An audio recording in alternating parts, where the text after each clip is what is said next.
Big news about Hogwarts Legacy recently released, as a number of creators were able to play a gameplay demo of the game before launch. They spent a few hours exploring Hogwarts Castle, flying around it, swimming in the lake, casting spells, delving into a main story quest, and so much more, which I will delve into today, so make sure you stick around until the end of the video. Now, we are going to go over the best things that were revealed during this early preview. So here are 8 huge gameplay details that were officially confirmed to be in Hogwarts Legacy. First up, we have additional movement details. Swimming, well, at least swimming on the surface of the water, is now officially confirmed in Hogwarts Legacy. Players will be able to navigate the bodies of water found in the game using the same controls as when they are walking on land. However, it seems that diving or exploring underwater is not currently possible in this build of the game, and it is uncertain whether this feature will be unlocked as the player progresses through the game or not a feature at all. An awesome thing when you are swimming is that you have the ability to use a broom to fly out of the body of water at any time. This means that if players find themselves stuck in the middle of a lake, they can simply use their broom to fly out of it. Players will also be able to traverse the environment using various methods. For example, they will be able to climb portions of cliffs or ladders and jump over obstacles. When we're talking about above the ground though, the flying broom mechanics in Hogwarts Legacy have also been shown in more detail.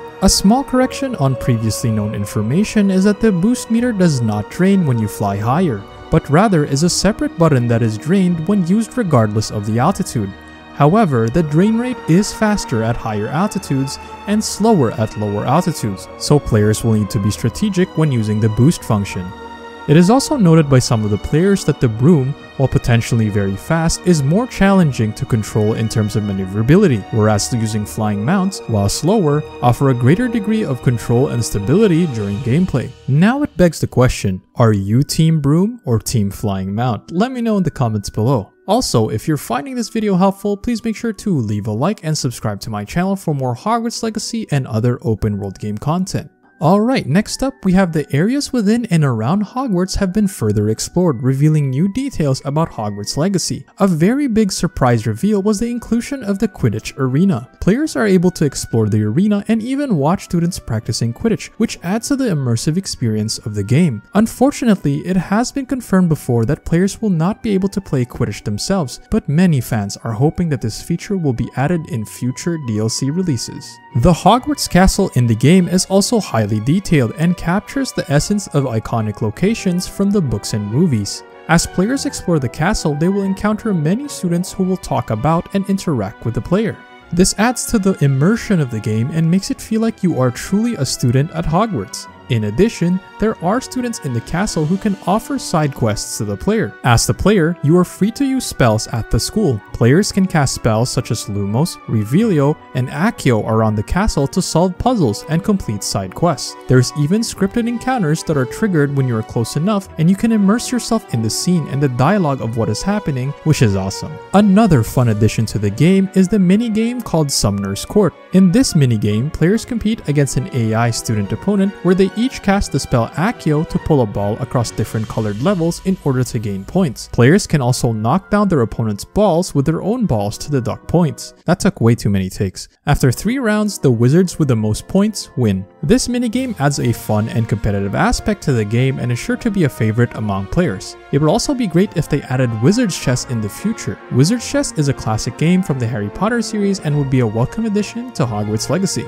Combat was also explored in greater depth and detail. It was revealed that when you are in combat, you need to pay attention to the color of the shields of your enemies. This is because you need to match the color of the spell you cast from your spell wheel to the corresponding color of the enemy shield in order to break it. This added layer of strategy makes combat more engaging and challenging, as players must pay attention to their surroundings and the enemies they are facing in order to select the right spell and overcome their defenses. Additionally, different enemies may have different colored shields, requiring players to adapt their strategies and spell selection on the fly. This also indicates that players must be able to switch between spell wheels quickly, as spells will have cooldowns and different combinations of spells may be needed in different situations. Players must also determine the optimal timing for dodging or deflecting spells. One way to achieve this is when an orange indicator on the character's head appears. This means a blockable spell is approaching, allowing the player to potentially block it or even parry it completely, which damages the enemy. A red indicator appearing on the player's head signifies that an incoming spell is unblockable and the player must dodge it. Further details about stealth combat were also revealed. Players are able to access the disillusionment charm, which renders them invisible and allows them to move unnoticed. Moreover, players can use the spell Petrificus Totalis when close enough to an enemy. When casted, the enemy becomes frozen and removed from combat. It's important to note that while stealth elements are present, Hogwarts Legacy is not a stealth game, and this spell is the only combat spell that allows you to take down an enemy. You can also cast the spell Revelio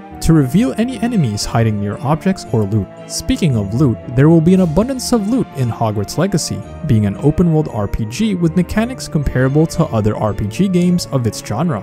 As you explore the game world, you'll discover a plethora of gears, coins, and other collectibles that will aid you as you play. The spell Revelio, which was mentioned earlier, can be used to unveil any hidden objects or loot that may be lurking nearby. Additionally, defeated enemies will also drop loot that you can collect. A well-balanced looting system is crucial in ensuring that players are able to acquire the items they need to advance in the game, and we're extremely excited to learn more about it as the game becomes available. What are you most excited for in Hogwarts Legacy? Let me know in the comments below. If you learned something from this video, make sure to leave a like and subscribe to my channel for more Hogwarts Legacy and other open world game content. For small channels like mine, it's really appreciated. Already planning or even bought Hogwarts Legacy but you want to have a smooth and hassle-free start? Watch this video. This was Kale, and I'll see you in the next video.